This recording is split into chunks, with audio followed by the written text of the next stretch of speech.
Assalamualaikum warahmatullahi wabarakatuh. Perkenalkan, kami dari kelompok 7 perpajakan kelas BK 5B. Di sini kami akan menjelaskan sedikit tentang perpajakan dan perpajakan UMKM serta menelusuri langsung pada pelaku UMKM tentang perpajakan untuk mencari tahu tentang bagaimana UMKM menerapkan perpajakan dalam kegiatan perekonomian sehari-hari. Di sini kami kelompok 7 beranggotakan saya sendiri mahasiswa PMM atas nama Umbudani Peku Ora dengan NIM 21061016 dan teman saya Nurkalisa Afrina dengan NIM 2105071070. Dan saya Jessica Dila Sofia Parapat dengan NIM 21050711086. Mari ikuti dan saksikan video dari kami. Terima kasih.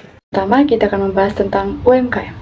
UMKM sesuai Undang-Undang Nomor 20 Tahun 2008 tentang UMKM, sebuah usaha yang digolongkan sebagai UMKM adalah perusahaan kecil yang dimiliki dan dikelola oleh seseorang atau dimiliki oleh sekelompok kecil orang dengan jumlah kekayaan dan pendapatan tertentu.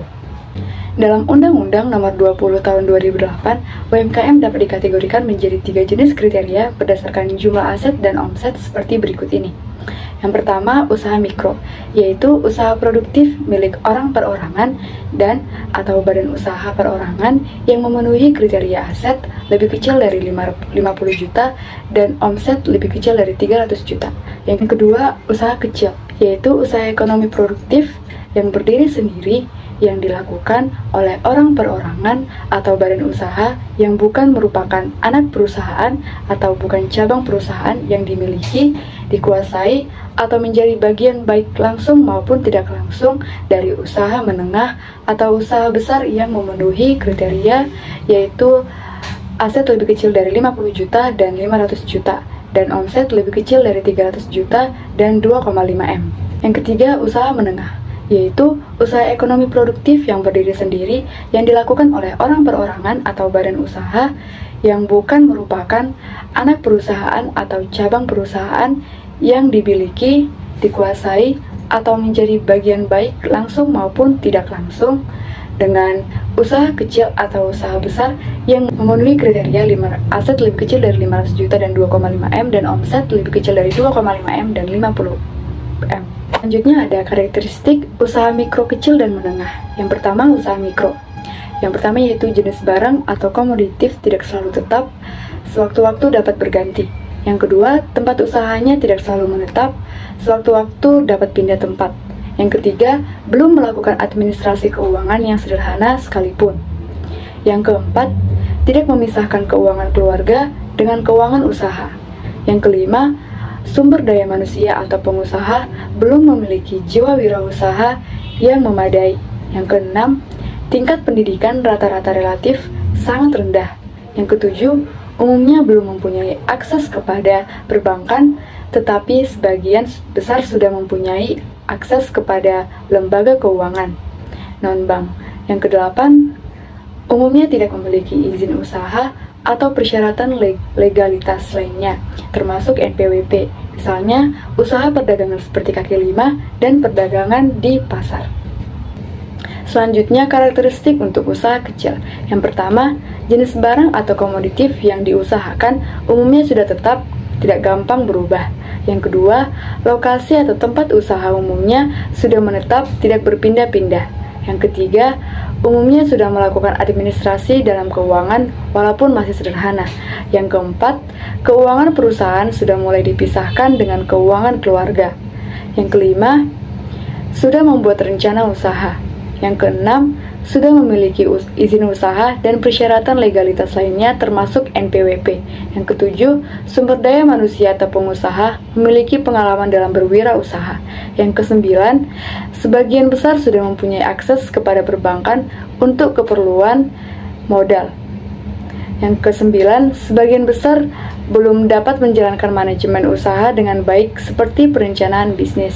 Misalnya, perdagangan di pasar grosir atau agen dan perdagangan pengumpulan lain. Ketiga yaitu karakteristik usaha menengah. Yang pertama, memiliki manajemen dan organisasi yang lebih baik dengan pembagian tugas yang jelas antara bagian keuangan, bagian pemasaran, dan bagian produksi. Yang kedua, telah melakukan manajemen keuangan dengan menerapkan sistem akuntansi secara teratur sehingga memudahkan untuk melakukan audit dan penilaian atau pemeriksaan termasuk oleh perbankan. Yang ketiga, telah melakukan aturan atau pengelolaan dan organisasi perburuan. Yang keempat, sudah memiliki persyaratan legalitas antara lain izin tetangga. Yang kelima, sudah memiliki akses terhadap sumber pendanaan perbankan. Yang keenam, umumnya telah memiliki sumber daya manusia yang terlatih dan terdidik. Misalnya, usaha pertambangan batu gunung untuk konstruksi dan marmer buatan. Pajak UMKM sejatinya adalah PPh Pasal 4 Ayat 2 yang praktiknya diatur lebih lanjut melalui Peraturan Pemerintah Nomor 23 Tahun 2018 atau yang biasa kita kenal dengan PP 23/2018. Melalui peraturan tersebut disebutkan bahwa pengusaha dengan peredaran bruto tertentu atau UMKM dengan omset tidak melebihi dari 4,8 miliar rupiah per tahun dikenakan tarif sebesar 0,5%. Peraturan ini berlaku sejak tanggal 1 Juli 2018 dan diperuntukkan untuk pelaku UMKM yang meliputi orang pribadi dan badan, yaitu seperti koperasi, firma CV, dan perseroan terbatas. Namun, terjadinya musibah pandemi secara global mendorong pemerintah untuk menciptakan strategi guna menjaga dan mendongkrak perekonomian negara. Karena itu, terbit beberapa undang-undang serta peraturan baru yang beberapa di antaranya mengatur persoalan pajak yang dimana dilakukan untuk atau dikenakan untuk pelaku usaha dengan peredaran bruto tertentu, dimana yang dikenakan ini adalah pelaku UMKM yang omsetnya tidak melebihi dari 4,8 miliar. Peraturan yang dimaksud adalah Undang-Undang Nomor 7 Tahun 2021 atau yang bisa dikenal dengan harmonisasi peraturan perpajakan. Berdasarkan undang-undang ini, tarif PPh final untuk pengusaha dengan peredaran bruto tertentu mengalami perubahan, yaitu bagi orang pribadi pengusaha yang menghitung PPh dengan tarif final 0,5% atau PP 23/2018 dan memiliki peredaran bruto sampai dengan 500 juta setahun tidak dikenakan tarif PPh. Nama Bapak siapa? Ya, perkenalkan dulu. Perkenalkan diri, Nama Pak. Suherlianto. Usia 59. Alamat rumah Jalan Pendidikan, Kelurahan Indrakasih. Bapak sama Ibu sudah melakukan usaha ini dari mulai kapan, Pak? Kalau Ibu sama Bapak usaha udah lama ya. Ya. Cuma kalau di sini mulai tahun 2017. Untuk menjalankan usaha ini, siapa saja Pak yang terlibat dalamnya? Awal-awalnya Bapak Ibu terutama dibantu dengan anak. Setelah itu udah agak maju, anak tetap dilibatkan, kita punya karyawan lagi. Jadi Bapak, Ibu, anak, dan karyawan. Setelah maju lagi, anak kita resignkan, kita tambah karyawan. Untuk pendapatan bersih per bulan atau per harinya berapa ya Pak kira-kira? Kalau itu tergantung, nggak bisa rata-rata karena kan itu tergantung yang laku ya. Ya. Karena kan dagang ini sama dengan kita berjalan, kalau rodanya kencang berarti perputarannya kencang. Kalau rodanya lambat berarti perputarannya lambat. Jadi kita hitung rata-rata. Ya, rata-rata. Rata-rata bisa mencapai ini pendapatan ya, omset bukan laba ya. Iya, iya. Pendapatan mungkin bisa 2 juta 2 juta per hari ya? per hari. Tapi bukan laba. Iya. Nah, Digunakan untuk apa saja Pak labanya? kalau labanya terutama kita gunakan pertama, kalau kami dagang yang kami utamakan yang penting karyawan bisa bergaji. Pertama, yang kedua kita bisa membayar kontrakan warung. Yang ketiga kita bayar listrik, air. Yang keempat ya kita untuk belanja sehari-hari. Setelah itu sisanya itulah yang untuk gaji saya dengan ibu. Terus apakah Bapak sama Ibu melakukan pembukuan sederhana untuk mencatat pendapatan dan pengeluaran dari usaha ini? Kalau administrasi dulu Bapak pakai sih, masuk dan keluar, uang masuk terus uang keluar. Tapi karena sekarang ini karyawannya pun udah banyak dan Bapak juga ada kegiatan di luar karena anak kuliah, sekolah, jadi aktivitas juga kadang antar sekolah, antar kuliah. Jadi untuk administrasi membuat uang masuk dan uang keluar sekarang udah diabaikan. Udah diabaikan karena Bapak aktivitasnya sebelum beraktivitas di warung ada aktivitas pribadi di rumah untuk ngantar sekolah, ngantar kuliah. Nah, jadi sekarang untuk pembukuan udah diabaikan. Terus apakah Bapak sama Ibu tahu tentang adanya pajak tentang UMKM ini? Pajak tahu, UMKM tahu. Cuma setahu Bapak, pajak ini kan ada hitungannya. Pendapatan sekian dia ada kita dikenakan pajak. Iya. Kalau UMKM itu dia biasanya per daerah ya. Iya. Dan kemungkinan per kabupaten atau provinsi. Itu Bapak juga tahu. Cuma kita kan karena nggak kena pajak, bukan nggak kena pajak, karena mungkin kita budget pendapatannya di bawah UMKM tadi, jadi kita nggak salah satu terhitung dikenakan pajak. Apakah Bapak dan Ibu sudah melakukan pendaftaran NPWP dan pelaporan pajak terkait omset yang diperoleh? Kalau NPWP Bapak ada. NPWP itu karena kemarin itu Bapak kan awalnya kita dagang ini kan biasa sih. Iya. Kita butuh biaya, butuh uang, butuh modal. Sasarannya kan ke bank. Iya. Syaratnya kan harus ada NPWP. NPWP. Ya. Jadi NPWP ada. Terus untuk tadi kembali ke pajak tadi, Ya. nggak kita daftar karena kan tadi masih di bawah, iya di bawah peraturan pemerintah UMKM dan per daerahnya kan. Jadi istilah nggak terdaftar. Menurut Bapak, bagaimana peraturan pemerintah khususnya pajak yang berdampak atas usaha UMKM ini, Pak? Menurut Bapak bagus sih, pemerintah mengadakan peraturan perpajakan ataupun UMKM tadi. Cuma ya pemerintah juga harus bijak di posisi yang harus seperti apa yang dikenakan pajak, di posisi yang harus maksimal seberapa dikenakan pajak. Mungkin itu. Modal untuk modal awalnya kira-kira kemarin berapa ya, Pak? Kalau modal awal, kalau dulu memang Ibu sama Bapak dagang, sifatnya dagang. Ya. Cuma di posisi dagang Ibu sama Bapak dulu nggak seperti ini. Ini kan mutlak yang kami dagang kan kuliner. Ya. Kalau dulu di bawah tahun 2017 itu yang didagangkan Ibu itu semua segala didagangkan. Misalnya ada orang mengangsur pakaian diangsurkan Ibu, mengangsurkan elektronik diangsurkan Ibu. Bahkan Ibu juga sempat juga punya usaha menyewa-nyewakan becak.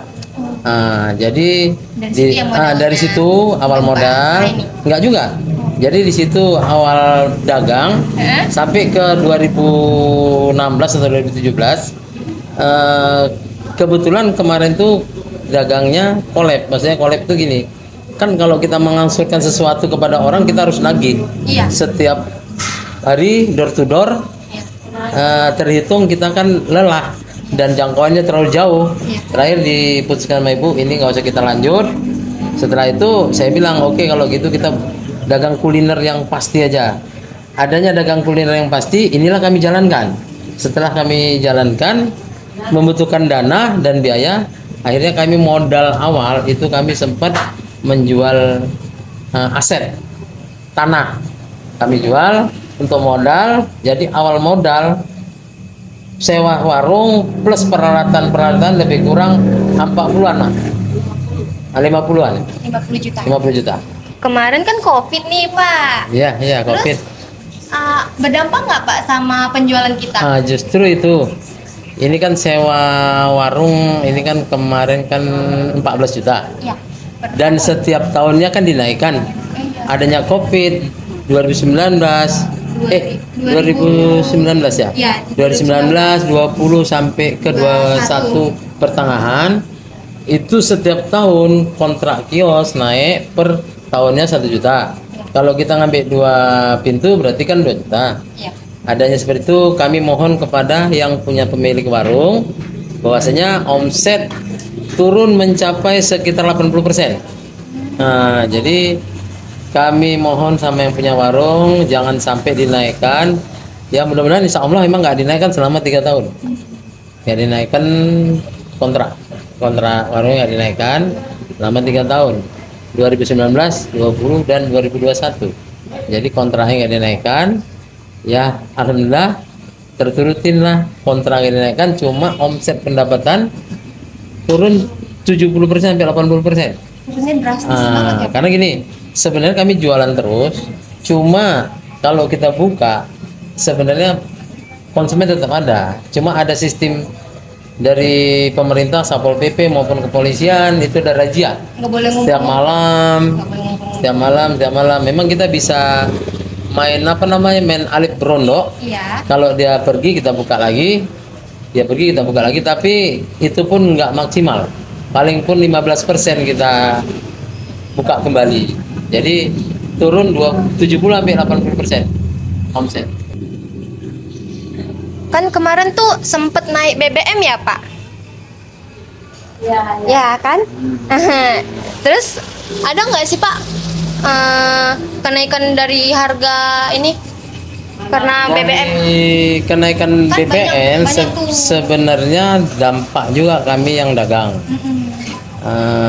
Naik ke BBM maupun naik sembako maupun naik bahan baku yang kita kelola di warung. Iya. Sampai saat ini seperti ini sembako terutama ya, beras, gula pasir, minyak goreng, bahkan di sayur-sayuran, cabai maupun tomat itu naik mencapai sampai 40-50% naik.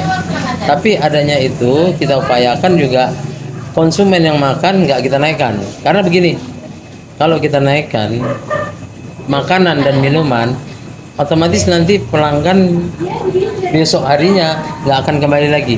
Jadi sekarang saya bilang sama ibu, ini udah berjalan lebih kurang hampir 3 bulan. Seperti beras, saat ini udah mencapai 420 saya beli per karung. Sebelumnya itu beras satu karungnya 300, 325, 330 paling mahal. Sekarang udah 420. Adanya 420 itu pun yang makan di sini maupun minum di sini nggak pernah kami naikkan per porsinya. Itu hanya beras. Kembali ke bahan sayur-sayuran seperti tomat, cabai, bahkan gula pasir sekarang udah praktis naik kali gula pasir. Selama ini beli gula pasir 12,5, setinggi-tingginya 13, sekarang udah mencapai 18.000. Jadi adanya itu pun kita tidak pernah menaikkan harga. Bahkan kami setiap Jumat itu kami adakan Jumat berkah, lebih murah aja per porsinya. Jadi kalau dinaikkan nggak pernah dari mulai awal 2017 sampai saat ini yang namanya kulinernya, minuman dan makanan nggak pernah dinaikkan, tetap itu tetap. Kesimpulan yang kami ambil adalah jenis usaha UMKM atau usaha mikro kecil menengah adalah salah satu usaha yang dapat bertahan lama pada saat Indonesia mengalami krisis moneter pada tahun 1998.